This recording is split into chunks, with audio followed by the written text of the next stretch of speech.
Well, folks, I'm just coming in today to talk about the budget, which we finally got agreed. It hasn't been a good budget because the allocation that the British government give us for next year is not enough to do all of the things we want to do in terms of protecting public services and investing in vulnerable people and our young people.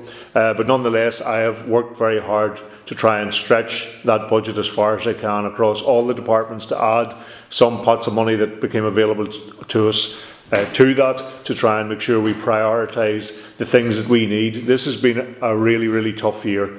The pandemic has affected all of our lives. It has affected people's jobs. It has affected people's health. And of course, in the first instance, we are still responding in terms of health response to that pandemic. And so I've found a significant amount of money to give to the health service for next year to continue that response, but also to get back to those other services which they need to provide for people who are suffering from a whole range of other illnesses, and to try and to tackle the backlog in the health system generally. We want to make sure that the economy recovers, and I've given full support to the Economic Recovery Action Plan that has been put forward to make sure that we assist businesses in the time ahead with the High Street Voucher Scheme, the scheme that I have put together to provide more rate support for small businesses, for family-owned businesses, to protect the jobs of the workers in those businesses, and to make sure that people can, as we start thankfully to emerge from this pandemic, begin to reopen, but that they're supported right through the year ahead in terms of that rates bill. And we also want to find support for training and skills for young people. We recognise that the number of people who have become unemployed as a consequence of the pandemic has doubled here in the north. When the furlough scheme ends at the end of the summer, that's likely to perhaps increase again. And we need to make sure that the staff who are supporting those people, the programmes like Job Start and other ones that the Minister for Communities are running, are fully supported, and we provide opportunities, particularly for young people, to become properly skilled and supported in trying to find employment again.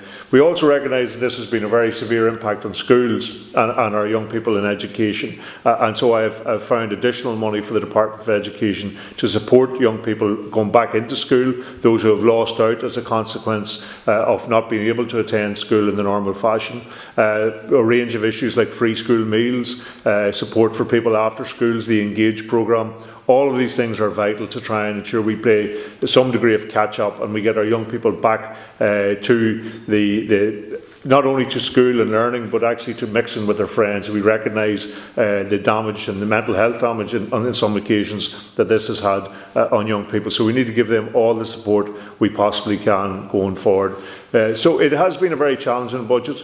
There are a whole huge range of areas we've tried to find support for. There is never enough, and the austerity approach from the British government and the standstill budget that they give us has never been enough. But nonetheless, we have managed to stretch ourselves. We've also recognised that there are huge backlog and demands on housing, and we've given a very significant amount of money to the Communities Minister to try and improve the house building, which in turn will lead to construction jobs and support for those working in that side of the industry. We've invested a significant amount of money in the Department of Infrastructure so that they can continue capital projects, which again will support the construction sector in the time ahead. And this is about stretching the little money that we have from Westminster as far as we possibly can to try and meet the priorities that we have, to try and emerge from the pandemic, to try and give support to the health service, support to vulnerable people, to support to small businesses and to workers and their families, to try and keep people well